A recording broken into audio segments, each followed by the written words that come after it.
Hello student, good evening to all of you. Welcome to my YouTube channel BSc Bio वाला। तो बच्चों, आज हम आपके लिए लेकर आए हैं इंटरमीडिएट फिलामेंट। हमने आपको साइटोस्केलेटन के बारे में बताया था।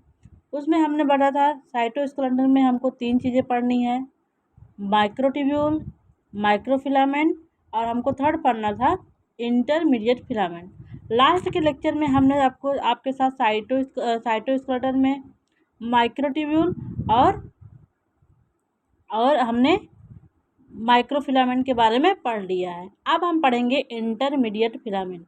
किसके बारे में पढ़ेंगे बच्चों? इंटरमीडिएट फिलामेंट के बारे में। तो आइए इस वीडियो लेक्चर में हम आपके साथ क्या क्या देखेंगे। इंटरमीडिएट फिलामेंट क्या है, इसका अकरेंस क्या है, इसकी साइज़ क्या है, इसका स्ट्रक्चर क्या है और इसकी असेंबली कैसी है। देन आफ्टर हम लोग देखेंगे इसका फंक्शन क्या है। हमारी कोशिका में इंटरमीडिएट फिलामेंट पाया जा रहा है तो इसका फंक्शन क्या है। ठीक बच्चा, स्टार्ट करें लेक्चर। आइए, ये देखिए इंटरमीडिएट फिलामेंट।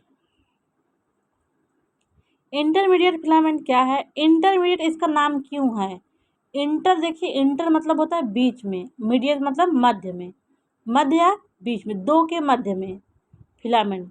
ये इंटरमीडिएट इसका नाम इसलिए दिया गया है क्योंकि इनका साइज जो हमने माइक्रोट्यूब्यूल और माइक्रोफिलामेंट बताया था उनके साइज के बीच का साइज है। मतलब माइक्रोट्यूब्यूल और ये माइक्रोफिलामेंट के बीच में इनकी साइज है इंटरमीडिएट फिलामेंट की। तो ये माइक्रोट्यूब्यूल से थोड़े से छोटे होंगे लेकिन माइक्रोफिलामेंट से ये बड़े होंगे। तो सबसे सबसे बड़ा किसकी साइज होगी? सबसे बड़ी साइज होगी माइक्रोट्यूब्यूल की। फिर इंटरमीडिएट फिलामेंट की होगी इंटरमीडिएट फिलामेंट। फिर होगी माइक्रोफिलामेंट, इसका माइक्रो नाम है तो ये स्मॉलेस्ट फिलामेंट होगा। साइटोस्केलेटन में जिसका सबसे ज़्यादा बड़ा ये होगा डायमीटर, वो है माइक्रोट्यूब्यूल। फिर है इंटरमीडिएट फिलामेंट, फिर है माइक्रोफिलामेंट। ठीक बच्चा, तो आप लोगों ने वो दोनों लेक्चर कवर कर लिया है? बताइए, अगर नहीं कवर किए हो तो प्लीज़ जाइए उसे कवर करिए। आइए देखते हैं हम लोग इंटरमीडिएट फिलामेंट है क्या। दीज फिलामेंट आर अनब्रांच, ये ब्रांच नहीं होते हैं। कैसे होते हैं? Unbranch, made up of structural protein like keratin, vimentin and desmin. ये कैसे फिलामेंट है? ये फिलामेंट होते हैं अनब्रांच, इनमें कोई ब्रांचिंग नहीं होती है। अब तक तो हमने जो भी आपको फिलामेंट पढ़ाया है वो सब अनब्रांच ही थे। ठीक है, ये भी अनब्रांच है। ओके, और इसमें जो इसको हमने बताया था आपको साइटोस्केलेटन क्या है? प्रोटीनेशियस स्ट्रक्चर है। तो इसको भी कोई न कोई प्रोटीन बनाएगी ही बनाएगी। जैसे हमने माइक्रोट्यूब्यूल को बताया था, उसमें ट्यूबुलिन प्रोटीन थी ना।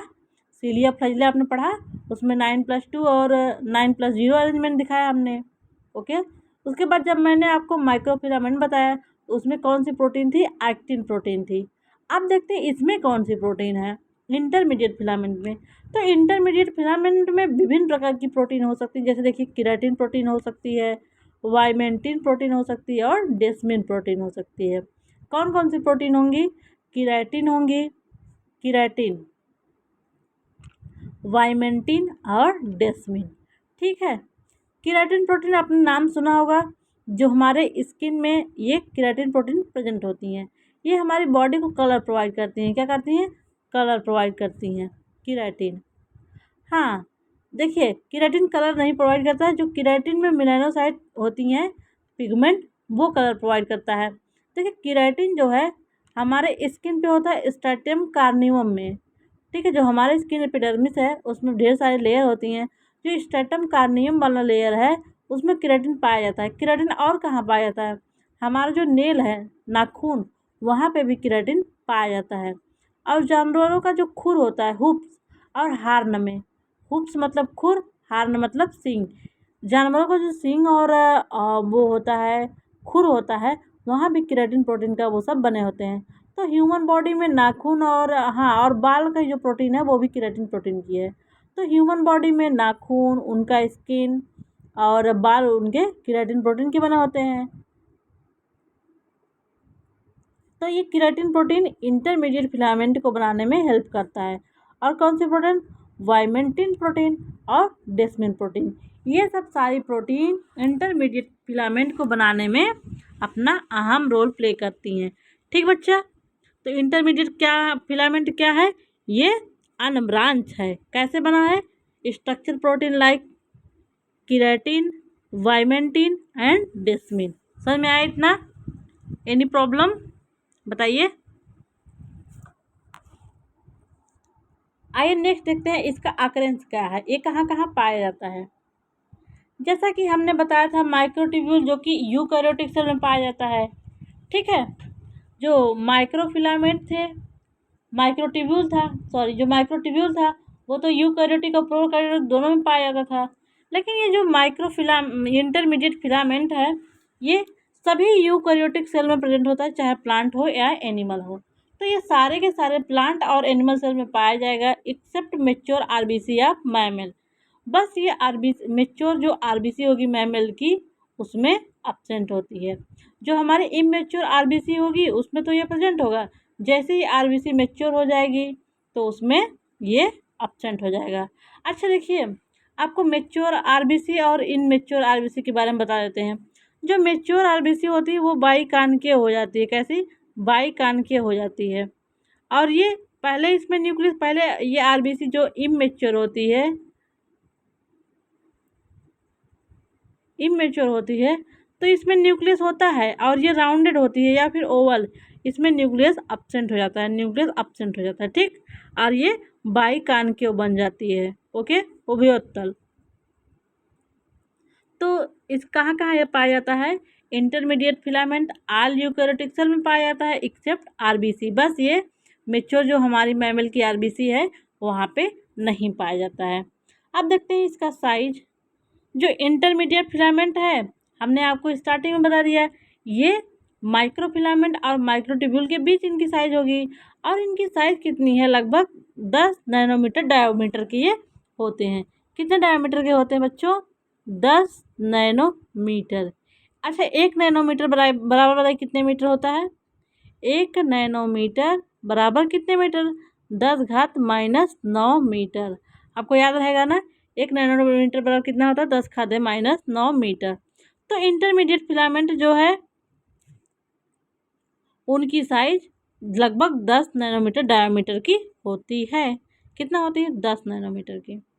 ठीक, आगे क्या है?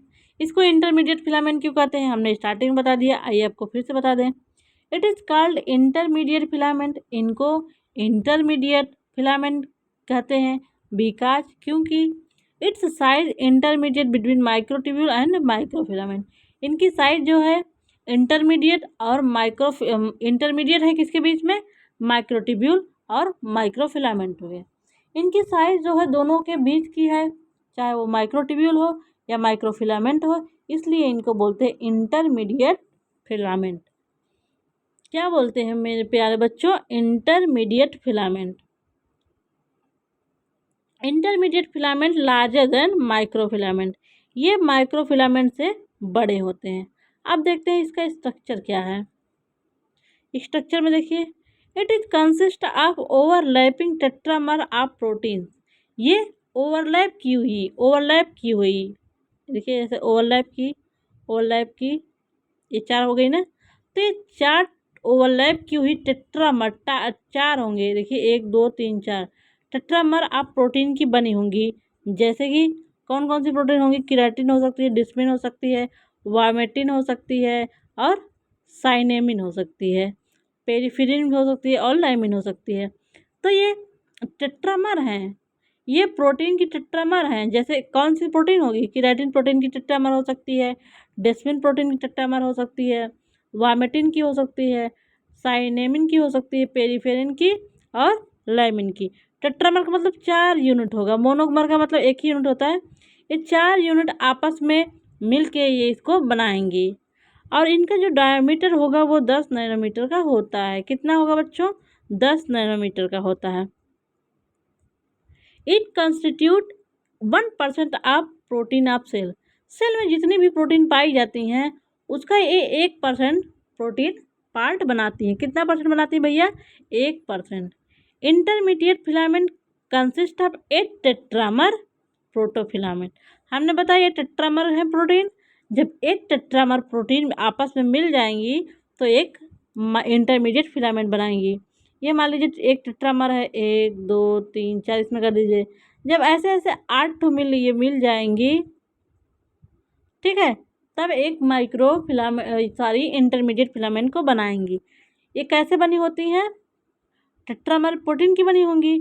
लेकिन जब 8 टेट्रामर मिलेंगे तब ये प्रोटोफिलामेंट का निर्माण करेंगे, और प्रोटोफिलामेंट जब मिलेंगे तो वो इंटरमीडिएट फिलामेंट का निर्माण करेंगे। आइए देखते हैं हम लोग स्ट्रक्चर एंड असेंबली।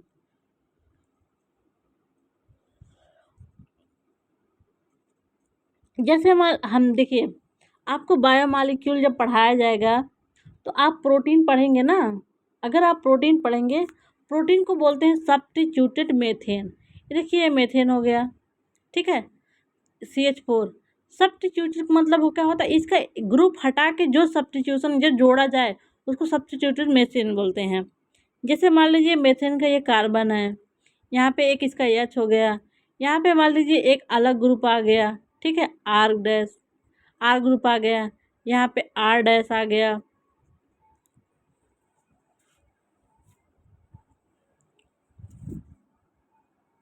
सॉरी, इस सब्स्टिट्यूटेड मेथेन का मतलब ये है, जैसे मान लीजिए ये एक कार्बन हो गया, मेथेन का एक कार्बन हो गया, तो इसके एक एंड पे ना COOH ग्रुप रहेगा और दूसरे एंड पे NH2 ग्रुप रहेगा, और अदर पे यहाँ पे R ग्रुप R- हो सकता है, ये हाइड्रोजन भी हो सकता है। तो सब्स्टिट्यूटेड मेथेन का ये है, देखिए मेथेन है ना, इसमें सब्स्टिट्यूट किया गया, NH2 जोड़ दिया गया है और COH जोड़ दिया है। तो देखिए एक आपको हम एमिनो एसिड का स्ट्रक्चर दिखा रहे हैं, ठीक, प्रोटीन का। तो जिस एंड पे इसका NH2 एंड होगा उसको बोलेंगे N टर्मिनल।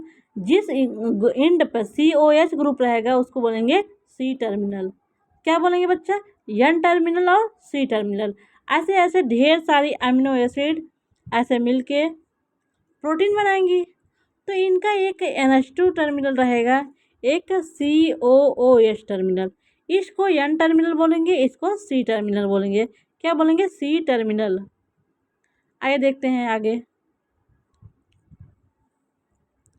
जैसे मान लीजिए ये एक मोनोमर है, प्रोटीन का एक मोनोमर है। हमने बताया थे ये टेट्रामर बनाएगी, टेट्रामेरिक प्रोटीन बनेगी, जो 8 टेट्रामेरिक प्रोटीन एक साथ मिलके इसको बनाएंगी। तो ये एक मोनोमर है, ठीक है, ये प्रोटीन का एक मोनोमर प्रोटीन है। ओके, इसमें क्या होगा? ये सिंगल रॉड लाइक प्रोटीन होंगी, पॉलीपेप्टाइड होगा, chain with N terminal and C terminal दोनों। इसमें एक N टर्मिनल होगा, एक C टर्मिनल होगा, ठीक है। NH2 एक जगह NH2 ग्रुप रहेगा, एक जगह COOH ग्रुप का रहेगा। अब ये क्या करेंगे? दो monomer anti parallel. Anti parallel का मतलब देखिए, एंटी पैरेलल का ये मतलब हो गया, जैसे हम DNA में बताते हैं एक 5 प्राइम एंड होगा, एक 3 प्राइम एंड होगा। ये 3 प्राइम है तो ये 5 प्राइम, ये 3 प्राइम। एंटी पैरेलल का मतलब एक दूसरे के विपरीत। ये 5 से 3 जा रहा है तो ये 5, ये इधर से 5 से 3 जा रहा है, ठीक। एंटी पैरेलल का यही मतलब। वही बात हुई, जैसे हमने एक प्रोटीन बताया, यहाँ पे इसका NH2 है, यहाँ पे इसका COH है, एक N टर्मिनल है, तो इसका एंटी पैरेलल क्या हो गया? NH2 के एंटी पैरेलल हो जाएगा, यहाँ पे COH हो जाए, यहाँ पे NH2 हो जाए। तो दो जो मोनोमर है वो एक दूसरे से एंटी पैरेलली जुड़ जाएंगी। कैसे? एंटी पैरेलली जुड़ जाएंगी। Two polypeptide chain wound each other in a coiled structure, ठीक है, ये क्वाइल्ड स्ट्रक्चर में जुड़ गई हैं। The dimer associated in a staggered, मतलब झुंड में, staggered anti parallel fashion forming tetramer. अब ये 4 जब मोनोमर की यूनिट आएंगी ये एंटी पैरेलल फैशन में, देखिए ये किसका, अगर N टर्मिनल है एक का, ये देखिए यहाँ पे रेड वाला दिख रहा है, तो यहाँ पे ये वाइट वाला, ठीक, यहाँ रेड वाला, यहाँ वाइट वाला, तो ये एंटी पैरेलल इनको दिखाया गया है, ठीक बच्चों। एंटी पैरेलल ये जुड़ जाएंगी। एंटी पैरेलल फैशन में जब जुड़ गई 4 ठू, टेट्रामर बन गई।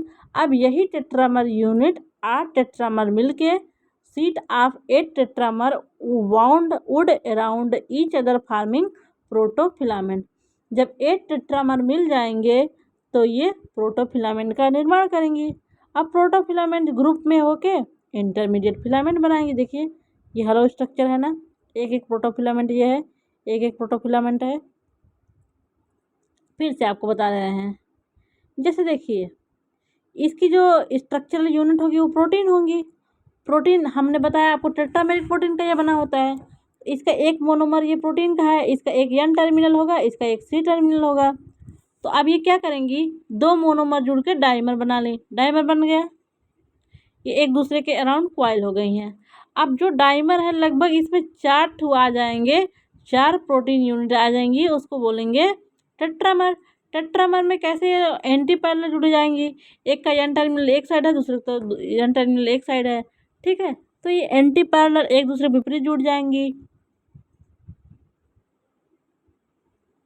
अब क्या होगा बच्चों, जब लगभग 8 टेट्रामर एक दूसरे के अराउंड वो हो जाएंगे, जुड़ जाएंगे, तो ये प्रोटोफिलामेंट बनाएंगे। अब ढेर सारे प्रोटोफिलामेंट मिलके, देखिए कितने इसमें प्रोटोफिलामेंट आपको दिख रहे हैं, 2 2 4 2 6 2 8, 8 ठो, 8 टेट्रामर हैं। ये लोग 8 टेट्रामर मिलके इंटरमीडिएट फिलामेंट बना दिए, जिसकी डायमीटर कितनी है, इसकी डायमीटर कितनी है, 10 नैनोमीटर। तो समझ में आ गया स्ट्रक्चर इसका। कोई problem, have you any problem, tell me. अगर आपको कोई समस्या ना हो तो आगे बढ़ते हैं।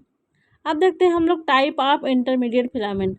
जो ये इंटरमीडिएट फिलामेंट हमने आपको बताया है वो कितने टाइप का होगा, तो आइए देखते हैं। ये इंटरमीडिएट फिलामेंट जो आपको बताया गया है ये विभिन्न टाइप के होंगे। कौन कौन टाइप के होंगे आइए देखते हैं। टाइप फर्स्ट, टाइप फर्स्ट क्या है, टाइप फर्स्ट को बोलते हैं एसिडिक केराटिन। क्या बोलेंगे, एसिडिक केराटिन।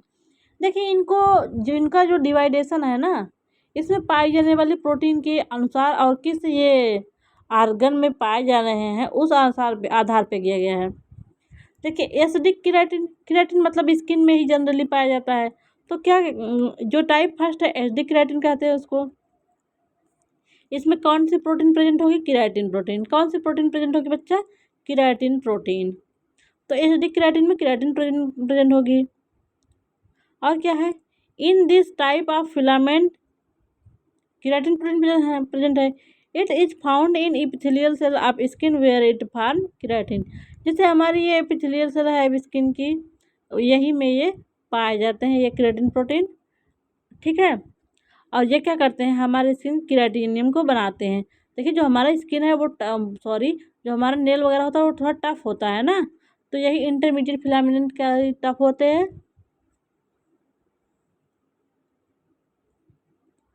और जो ये टाइप फर्स्ट है उसको एसिडिक केराटिन बोलते हैं। क्या बोलते हैं, एसिडिक केराटिन।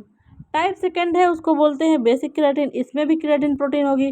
कौन सी प्रोटीन होगी, केराटिन प्रोटीन होगी। ये भी एपिथेलियल सेल में प्रेजेंट होगी, किसमें, एपिथेलियल सेल में। थर्ड हमारा है हेट्रोजीनस फिलामेंट। कौन सा, हेट्रोजीनस। हेट्रो मतलब डिफरेंट, जीनस मतलब डिफरेंट डिफरेंट टाइप के। तो इसमें क्या होगा, डिफरेंट डिफरेंट टाइप के फिलामेंट होंगे। इसके बारे में देखते हैं। It have capability of heterodimerization. Heterodimerization मतलब दो, अगर एक ये फिलामेंट एक एमिनो है, दूसरा दूसरे एमिनो एसिड का होगा, तो अगला अगले का होगा, फिर नेक्स्ट दूसरे एमिनो एसिड का, हेट्रोडाइमर होंगे। ये डिफरेंट डिफरेंट के पॉलीमर होंगे, ठीक है। तो ये क्या होंगे, डिफरेंट डिफरेंट प्रोटीन के पॉलीमर होंगे।